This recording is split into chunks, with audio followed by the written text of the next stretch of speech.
Moi j'ai toujours voulu faire de la BD depuis gamin et je suis arrivé un petit peu par hasard, on va dire que c'est un heureux accident de l'animation parce que j'ai été adolescent donc, au Gobelin qui est une école de formation pour les métiers d'animation et j'y étais parce qu'on m'avait dit que c'était une école de BD.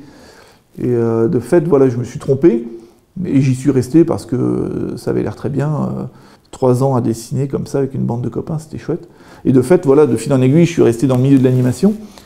Et on a tous, chez Disney notamment, donc on était toute une bande à être plutôt passionnés par la BD. Ça a été des années merveilleuses, quoi. On a eu la chance, en plus de rencontrer des gens, des artistes juste hallucinants et d'apprendre des choses complètement dingues.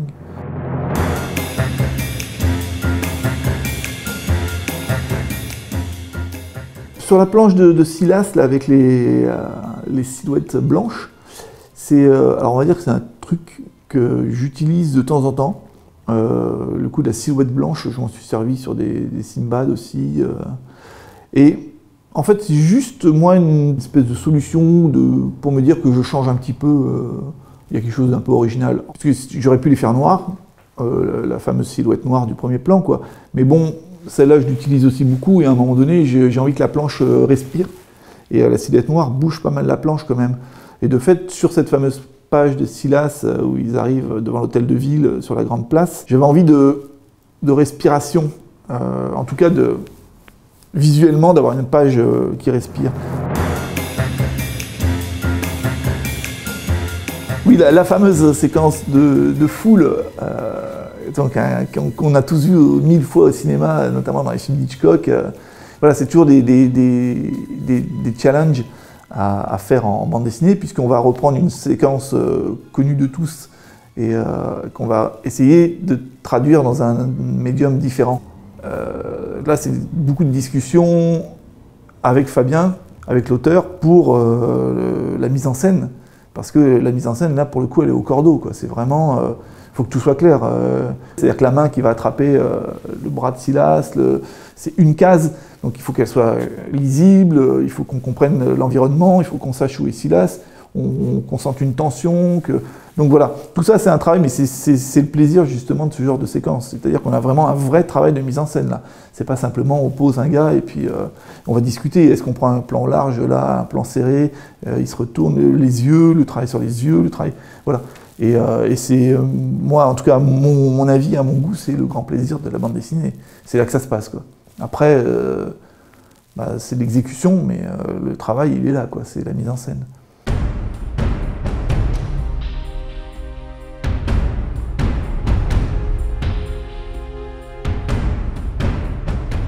Moi, Howard, oui, j'ai été subjugué par la puissance, en fait, d'écriture de Howard, quoi. En m'intéressant au personnage, comme tout le monde, on découvre qu'il est mort à 32 ans, on comprend, d'un seul coup, tout s'explique, cette espèce de fulgurance, c'est que le gars, c'est comme s'il avait su qu'il n'avait pas le temps, et il fallait y aller, quoi.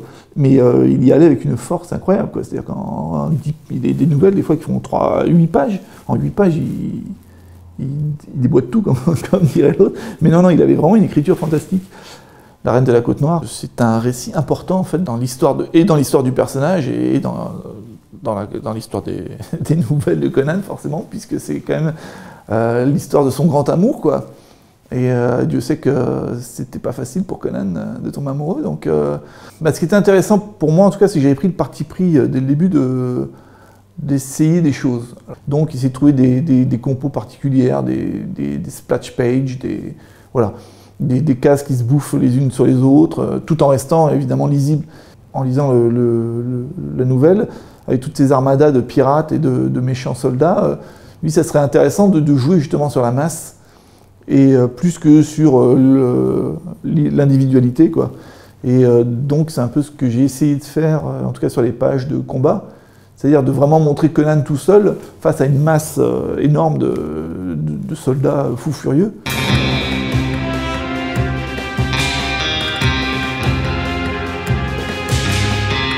Alors le choix de Zoro, je voulais en fait, à la base, je voulais trouver quelque chose qui graphiquement m'exalterait un petit peu, donc quelque chose que je pouvais travailler en silhouette, donc une belle silhouette noire, une cape, tout ça, ça m'excitait assez.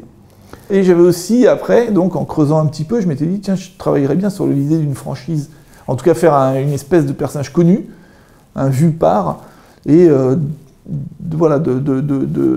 travailler d'une façon un peu plus personnelle. Je voulais aussi faire un western, donc là on était en plein dedans. Il y avait ce contexte de ruée vers l'or, il y avait ce personnage cagoulé, donc très graphique visuellement. Mais je m'étais aussi fait un petit cahier des charges, à savoir, je m'étais dit tout de suite on enlève ce loup débile, parce que moi, ce gars qui se protège derrière un petit loup et que personne ne reconnaît, ça m'a toujours, même gamin justement, j'ai toujours pas compris comment personne ne reconnaissait Don Diego de la Vega sous son loup. Et le chapeau plat, là, cette espèce de chapeau texan là, qui est affreux. Donc je m'étais dit, ça, je vais enlever ces deux trucs tout de suite, donc on va essayer de trouver une solution. Et finalement, je me suis dit, bah, pourquoi pas une cagoule, puisque de fait, dans l'histoire, je voulais que tous les gens aient une cagoule. La meilleure idée d'intégrer un personnage vengeur, c'était qu'il s'intègre aussi à la population, donc il fait comme eux, il met une cagoule sur la tête. Pour le coup de la cape, là encore, c'est pas une cape, c'est un long manteau. C'est-à-dire que je voulais pas que ça soit Zorro complètement, on est dans les prémices. Donc comme il a pris une cagoule pour s'adapter au milieu social dans lequel ils se font, il a pris des vêtements, il a des vêtements, quoi. Il ne s'est pas fait un costume encore. Le gars, pour l'instant, il n'est pas en représentation, c'est ça qui m'intéressait. C'est pas un super-héros, c'est un type qui s'intègre dans la société, qui va essayer d'aider les gens, de se faire remarquer, mais pour l'instant, c'est un citoyen, quoi. Donc il s'habille avec ce qu'il trouve, donc il a pris un cache-poussière. Alors après, je l'ai transformé en cape graphiquement quand il bouge, mais son manteau, c'est un cache-poussière, il a un foulard, c'est ses bottes de l'école militaire et son pantalon aussi, quoi. Il n'est pas du tout encore dans la représentation, quoi. Pour l'instant, c'est juste un gars qui vient filer un coup de main, on va dire. Mais par contre, il est dans l'anonymat, parce que ça va faire partie aussi ça fait partie aussi du mythe, quoi. C'est-à-dire que c'est Zorro, c'est pas Michel ou Jean. Sur Dan Vega, j'ai eu envie de travailler avec de la trame, une trame autocollante à l'ancienne. J'avais envie de retrouver cette imagerie des pulps, des vieilles histoires, des vieilles BD mal imprimées, avec toujours cette trame très voyante. Et, parce qu'à l'époque, on utilisait beaucoup de trames pour faire les ombres. Et voilà, je voulais retrouver ça, et je voulais surtout retrouver ça sur mes originaux, c'est-à-dire avoir en main un original avec une bonne vieille trame comme ça. Ça me semblait sympathique. Et de fait, c'était sympathique, mais par contre, ça prend un temps dingue. Le duel dans la mine, c'est un peu moi, j'aime bien les challenges. J'aime bien pas me compliquer la tâche, mais justement me dire, tiens, on va y aller, quoi. On va se forcer à faire ça. On va pas faire un truc dans un champ. J'ai une mine, j'ai deux méchants dans la mine, ils vont se battre dans la mine. Moi, dans mes lectures et en tout cas, mon panthéon, on va dire, je suis un grand fan des auteurs américains des années 70, et que ça soit même avant, tu vois. Donc ça peut être de Will Eisner, du Bernie Wreston, tous ces gens-là, Alex Stott, et donc que des gens qui ont travaillé tout le temps le clair-obscur, quoi. Et ça a toujours été quelque chose de bizarre quand j'analyse mon travail, c'est que j'ai toujours bouffé le travail de ces gens-là. Ça a toujours été mes références, et pourtant je fais tout l'inverse, c'est-à-dire que je suis quasiment au trait tout le temps. Et je pense que ça, c'est l'animation qui a dû, à mon avis, intervenir là-dessus.